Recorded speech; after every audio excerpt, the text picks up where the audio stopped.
Hello, hello. I feel like I'm finally getting the LinkedIn live, from when I push start to when the delay happens to when I'm actually live. So I'm hoping that you weren't just sitting here watching me for a bit, lick my lips and stuff, and that we're actually that time frame is shortening. I'm getting better at it. So, anyways, I'm excited. Welcome everybody to the weekly live broadcast of Career Alchemy. I am your host, Lori Swanson, the CEO of Inspire Tech and the founder of Career Alchemy Academy, a membership community for women connecting their careers to more joy, more inspiration, their authentic selves, who they are today.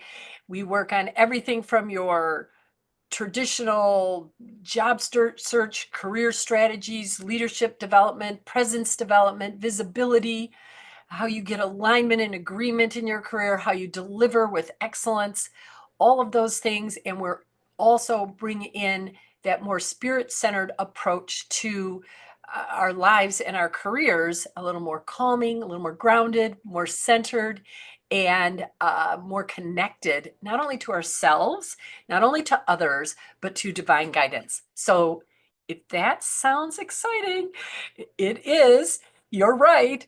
And click on the QR code. I don't even think I'm using the right QR code right now. In fact, I don't have it there. So I can do that while we're live. I can adjust to the actual QR code so that you can uh,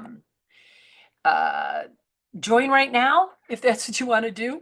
And you can also, the QR code or what I had, the background that I had right there that was on there was that one I use inside of Career Alchemy Academy. I should really show that. What's cool about it is that I keep front and center. Let me go back to it. Front and center the pillars of Career Alchemy Academy.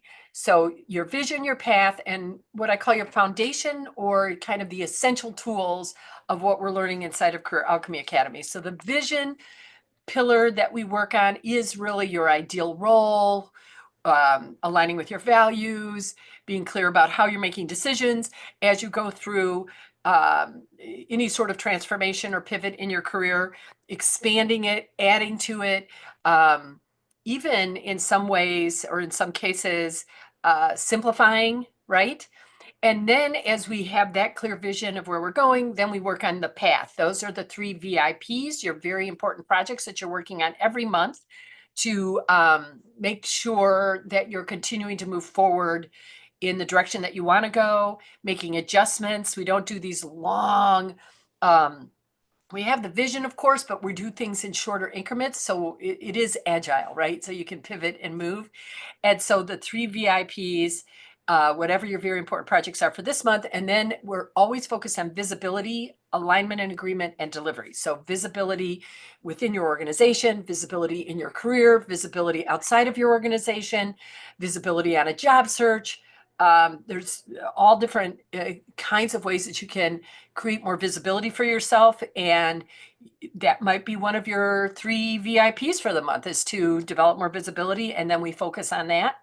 Alignment and agreement is that just what it says, that as you move through a job search or a promotion cycle or a career transition of any sort, that you're getting alignment from those that you need alignment from. And that could also include your family, right? And an agreement, we're in agreement that this is where we're going.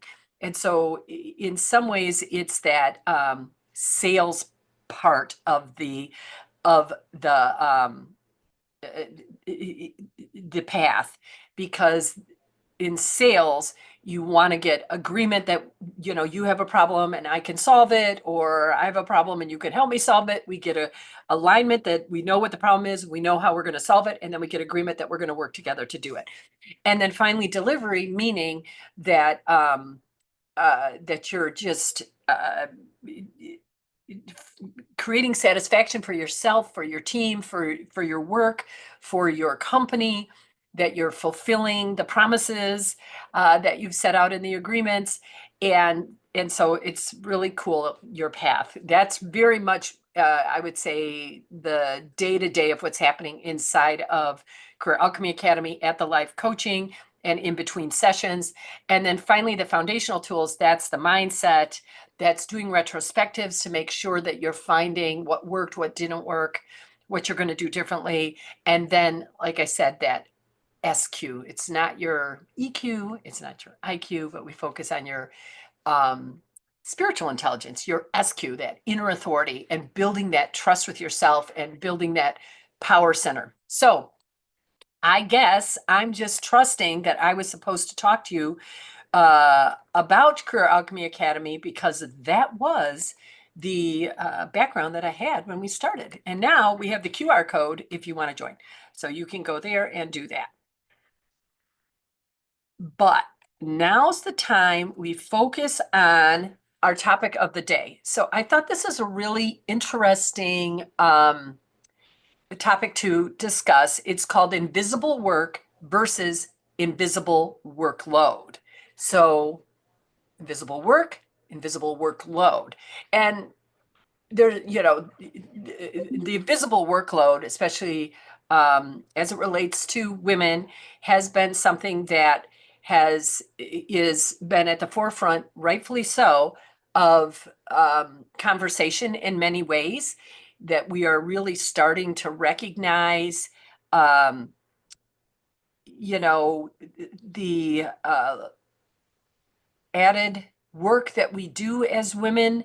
Um, because of cultural constructs, because of a shifting in how families are. And that created a shift in, women entering the workforce. And this has been over decades. And I feel like in some ways that we kept trying to do everything we were doing before we were all in the workforce and really enjoying the benefits of that. And it's I couldn't imagine my life without my career. It's I can say it is my identity. It's part of my identity. It brings me so much joy. Like as did my kids, and raising my kids, so much growth, so much joy, so many awesome memories, both though, both, right? But I think when even I noticed, even with myself, not having ever heard the term invisible workload in my 20s, but then later on, and I'm like, oh yes, I see it. I see how I'm doing all the things I would have been doing if I hadn't had a career, and my career, right? That I hadn't offloaded as much. I offloaded some stuff. My husband, okay, I say I offloaded it. My husband does all the laundry. We're I think in many, many ways, we have a really equal partnership, and that we each do things that we're good at, which is an interesting thing. Like, he is much better at laundry than I am. I used to do it, but then I stopped. And there's other things too, right? But it was just such a recognition that there's these things that are just happening without me even knowing it, that I'm just taking on, I'm doing, organizing the family vacations and all of these things, just because that's kind of what came forward, consciously, unconsciously, um, through culture and through modeling, from my grandparents and from my parents and some of that stuff, that you just do it without thinking. So, all to say that I want to specifically talk about, though, the career invisible work and the career invisible workload, and what is the differences between those two.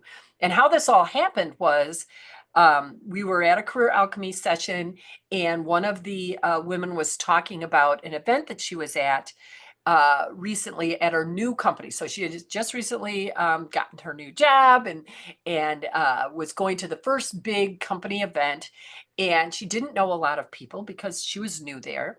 She was standing in line and started chatting with the person next to her, and in that process, they realized she was able to say, who she was. She was this new hire, and this was the job she was hired for. And he was like, oh my gosh, there's going to be some overlap between what I am doing and what you're doing. We should definitely, talk about this. And so they set up a meeting for the future, but she was said, I would not have known about him for a while. It's a large organization, right? She said this wouldn't be someone that I necessarily thought to reach out to immediately.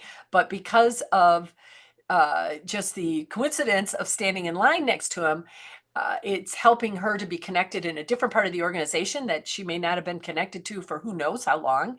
So, and it was done so simply. And someone, as she was telling the story, someone typed in chat, that's invisible work. And I'm like, yes, that is invisible work. That's like, um, something working for you without even trying. So, so let's talk a little bit more so I can, invisible work helps you create new relationships like it did in her case. It helps to, deepen connections or create new connections for sure. It grows your visibility. We talked about visibility just now, grows your visibility inside of your organization. It can also just invisibly be growing your visibility outside of your organization. It helps to build a work reputation. It can shorten your path to promotions. It can, and recognition and career acceleration. Like invisible work works without trying. That's the real beauty of it. It isn't something that of course, we put visible thought, and intention on our careers and where we want to take it next and how are we going to do that, right? What skill gaps do I have? What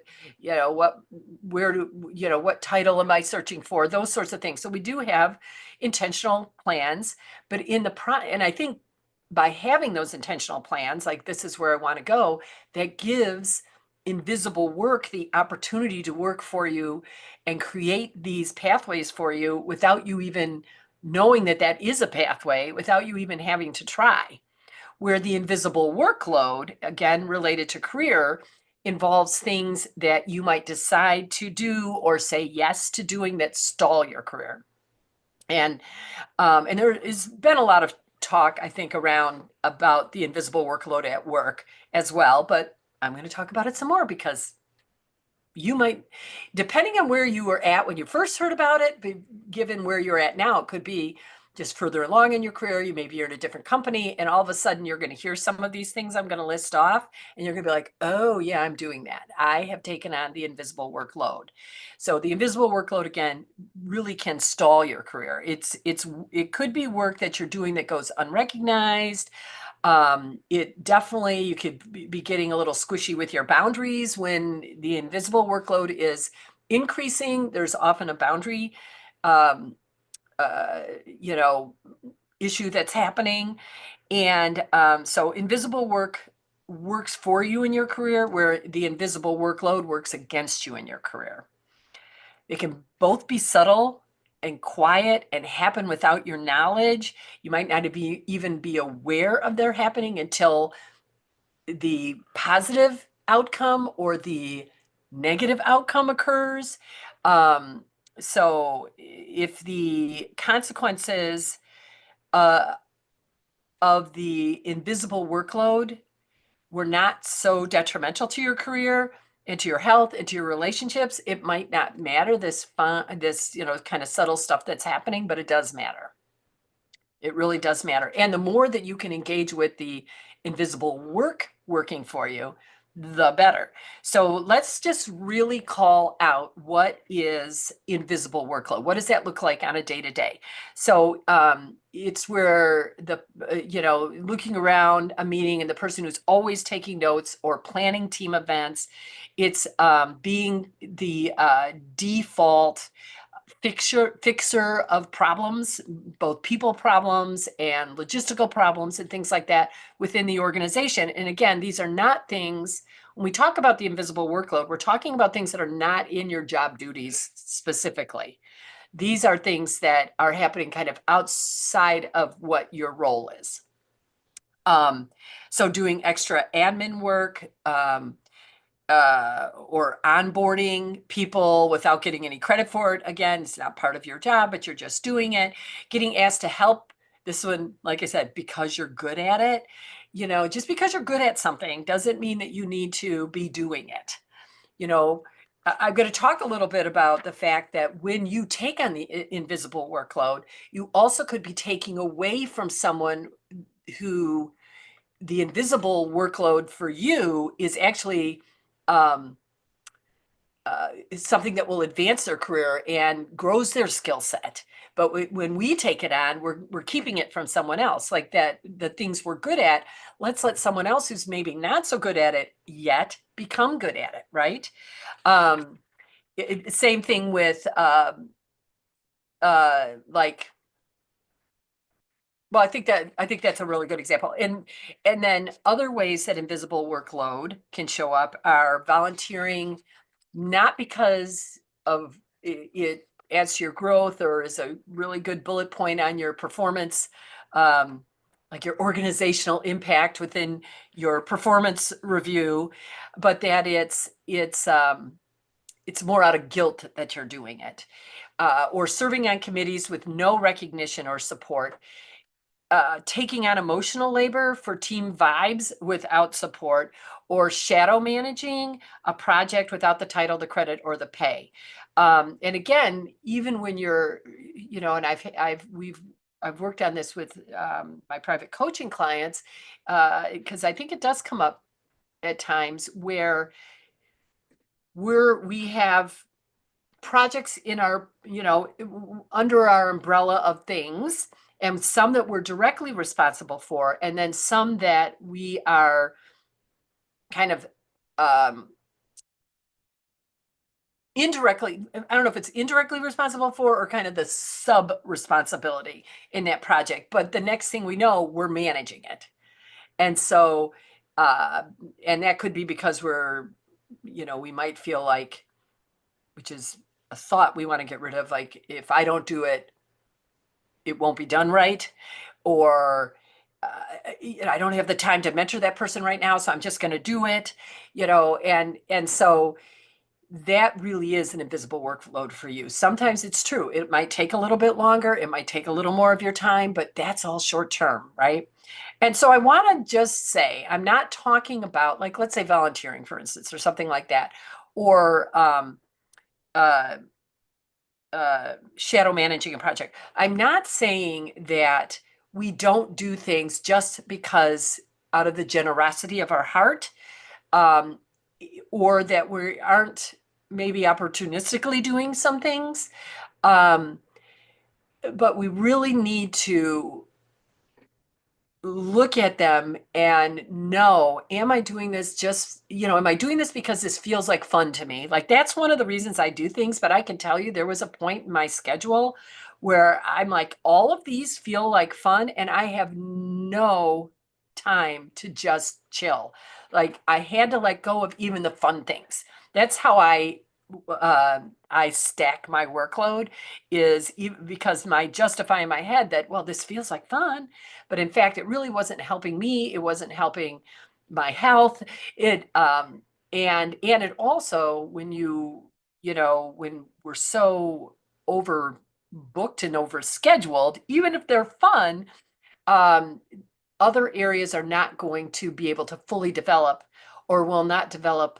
Like, for instance, building my Career Alchemy Academy, which is one of my goals, is to get more and more people in there that it makes sense for, to get sort of, more people to be aware of it, more people to see the support in it and understand how it could help them. And if I'm also helping on this really cool project over here, I'm spending less time over there, right? And so that, even though they're all cool, fun, and interesting, I have to say no. That's the squishy boundary. And so um, I'm not saying that we don't do some things, even if they aren't going to be a sexy, bullet point on our resume or on LinkedIn, or if they aren't going to help our performance appraisal. I'm not saying we don't do that, but be very clear that when you're spending time or saying yes to time over here, you're saying no to these other areas within your career and giving them additional attention. So that's what I'm talking about when I'm talking about invisible workload. There is, now let's talk about the career. That's the career stalling, right? Let's talk about the career building invisible work. So invisible work is not flashy. It may not be immediately measurable, but it builds trust, it builds influence. Like I said, it builds relationships, it builds momentum, um, often quietly, under the radar, but a lot of ease. You might like one day be like, how did that happen? That would have been invisible work working for you. So things like that, ways in which you create the opportunity for invisible work is by being present in meetings, for example. It's not a hardship for you to be fully present in the meetings, even if you're not actively speaking. So, but by being present, you're absorbing context, you're noticing dynamics, you're building rapport, just by, you know how it feels when someone is just paying full attention to you. It feels good, right? And so you can be that person, and that's invisible work. You're building this rapport. You're not doing anything, but you're building this rapport. You're building this trust. You're building this camaraderie, and you're gathering data about dynamics and context that may be useful later, but really just by paying attention and leaning into somebody. Um, Another way is mentoring. So you can mentor others behind the scenes. Um, but I want to distinguish that from, becoming the psychologist of all of the people on your team, or the person that they come to with all their problems and they dump all that and they walk away and then you're left with it, right? Like there's a difference between that and really mentoring someone that just joined. I don't care, if they're 25 years in their career and they've taken on a senior VP role, they could use your support, right? So just doing that for a new employee, a younger employee, someone who's new to the team, someone who's new to the, this part of the organization, who's taking on new skills, giving back, that can be just invisible work. You're supporting someone else, you're giving to someone else, and behind the scenes, you're not looking for any credit, but who knows where that might lead. Um, Another way that invisible work could be happening, or how you can create invisible work to happen for you, I guess, is by having a calm center. So I think that invisible work works best when you're creating that energy of calm, that energy of groundedness. As you come into meetings, it helps to reduce tense situations. If you're if the a tense situation things start to escalate in a meeting, again, you're not doing anything.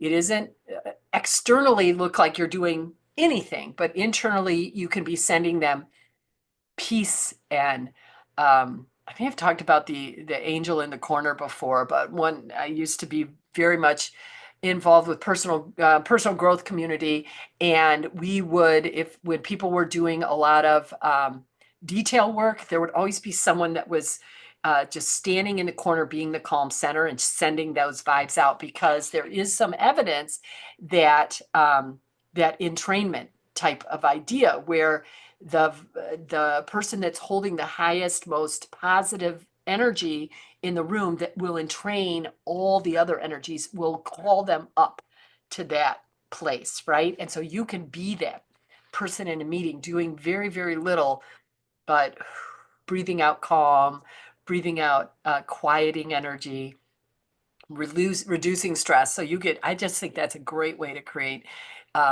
positive, invisible you're being sort of invisible work right there. And another way is in a meeting, you may, because you're calm, cool, collected, when there's confusion starting to happen, you could be the person that brings clarity in order to keep momentum going. That's invisible work. Being a low-key connector across teams can, again, build your reputation, build trust. Those are all the things that invisible work does. And it isn't adding to your workload at all. It's something you can do very simply, very quietly. You can prep others to shine. You can invite someone you don't know to join your group at an event. You can volunteer strategically for work that expands your visibility.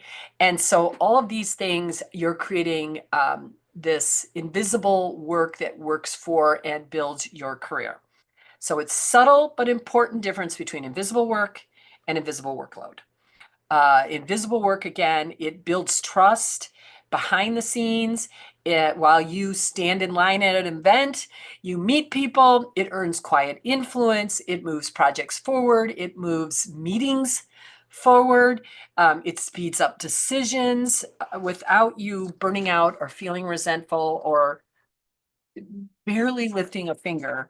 You've created for yourself some of this invisible work that's working for you. And the trick is just getting good at spotting the difference and doing less of the things that are going to eventually create resentment in yourself, create burnout, noticing that this is something that you can really tell, like this is something I'm doing and it just feels good.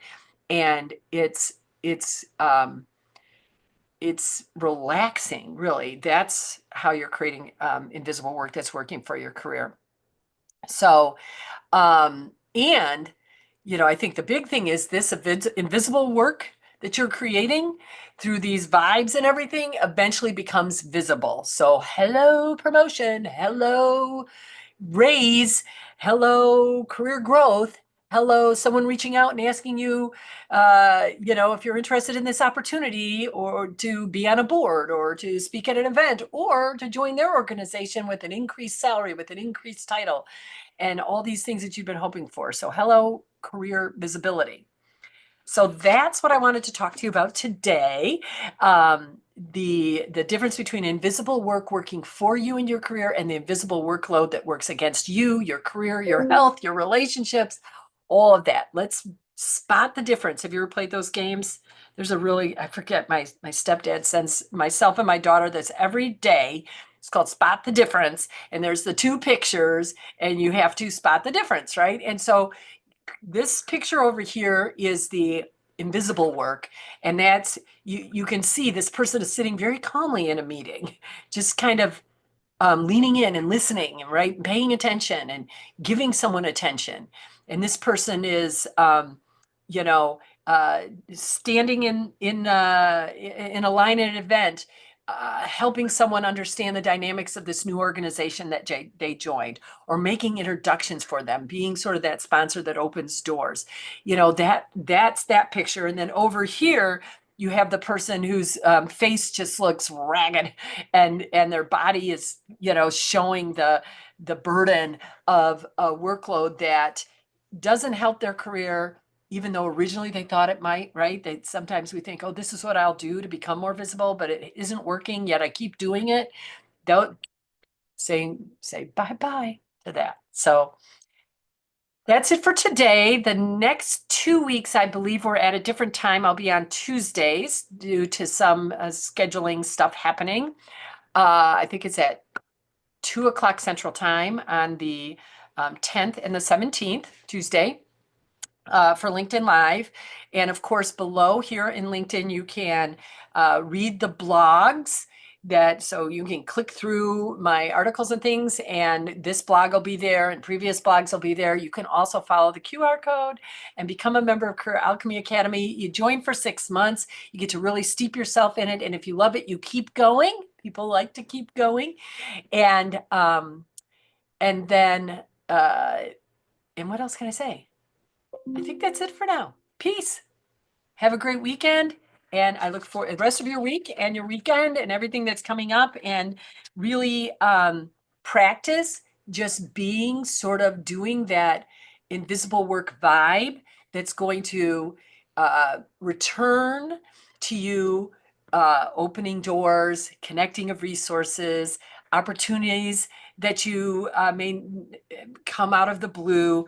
Watch the invisible work working for you. So talk to you soon. Enjoy.